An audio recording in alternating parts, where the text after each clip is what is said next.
Hi, my name is Darren Dreger, CSEP, and I'm the CSEP champion for the ISIS Vancouver chapter. As CSEP champion, my job is to help any of you looking to go on the CSEP journey. Today I'm here at our ISIS meeting at the beautiful Stanley Park Pavilion, and I wanted to talk about just for a few minutes about visualization, and specifically visualizing the event elements in the content outline. The content outline is a very important part of preparing for the CSEP, and in the content outline there are 17 event elements. And to prepare for the exam, I visualize these 17 components, and I'm going to do that with you now. Okay, the first event element that I have in my list is travel. Most of the time you have to travel by plane to get to your city, wherever your event's being held. Then, well, of course, you're at an airport. How do you get to your hotel or to your venue? And that comes to number 2, ground transportation. Then we arrive at the venue, usually at a hotel. Now I'm using our ISIS monthly meeting, the beautiful Stanley Park Pavilion, as our venue to help visualize the process.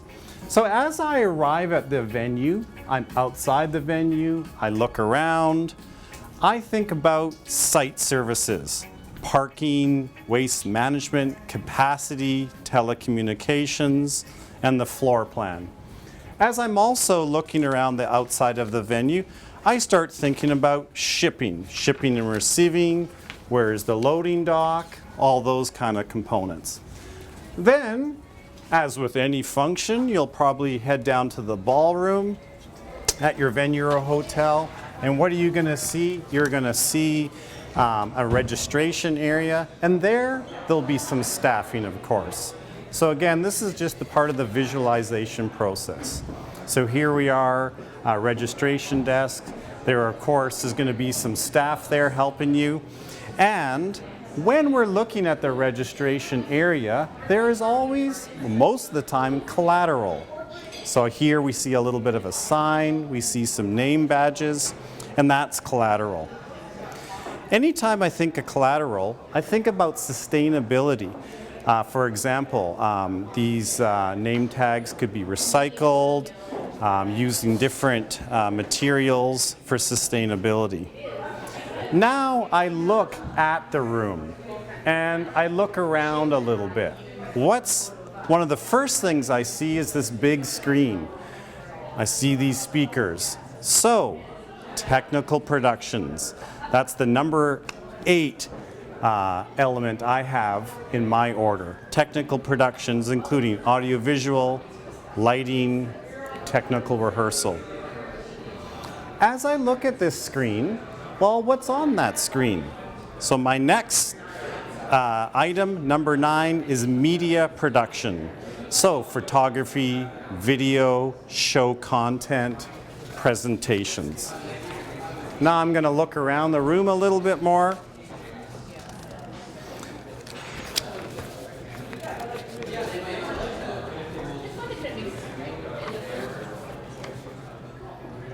Now, what do I see here? A stage. So what's on the stage? Well, usually you're programming something, and that's when I think of my 10th point, and that's entertainment. Anytime I see a stage, I think of entertainment, I visualize entertainment. With entertainment, I think of writers, talent booking, blocking.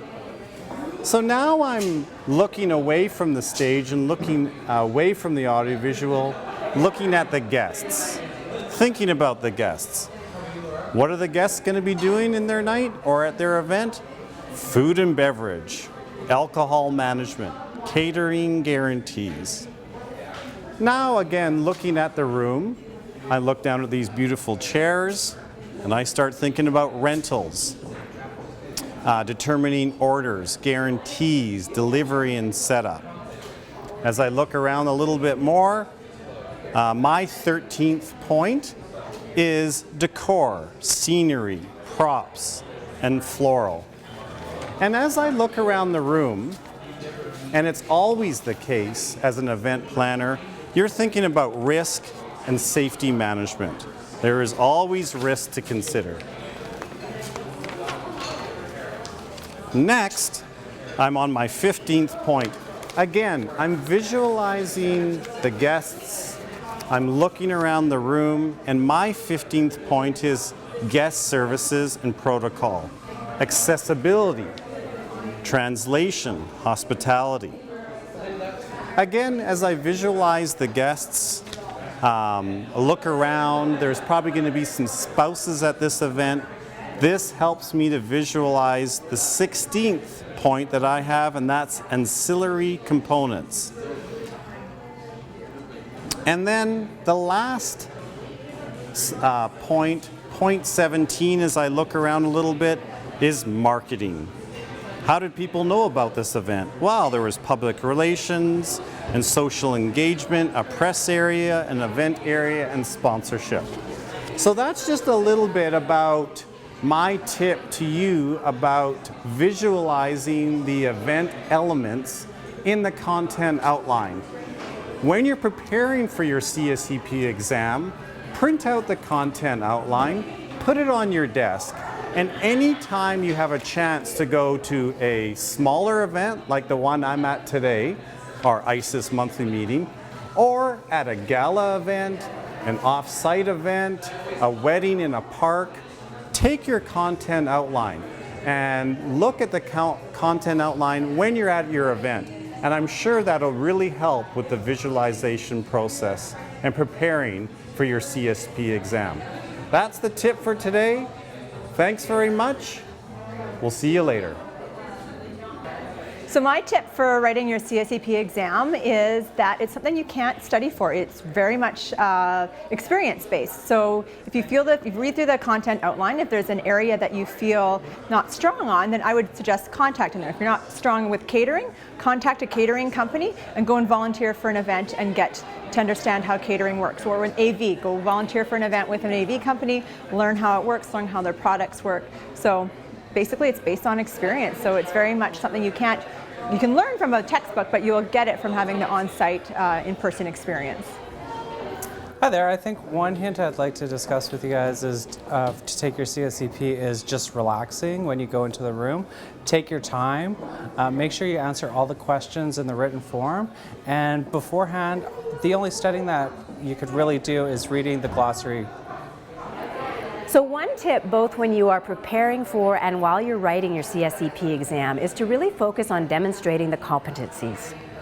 Although we are indeed a creative events industry professional association, what the CSEP does is demonstrate our professionalism in our creativity and not the other way around. So focus on the competency without needing to be too creative, and that'll enable you both to get a full understanding of what it is that you need to understand going into the exam, as well as succeed in the exam. When you are being graded, you're simply being asked, did you demonstrate the competency, yes or no? There's no extra bonus points for extra creativity. So demonstrate your competencies and you will do well.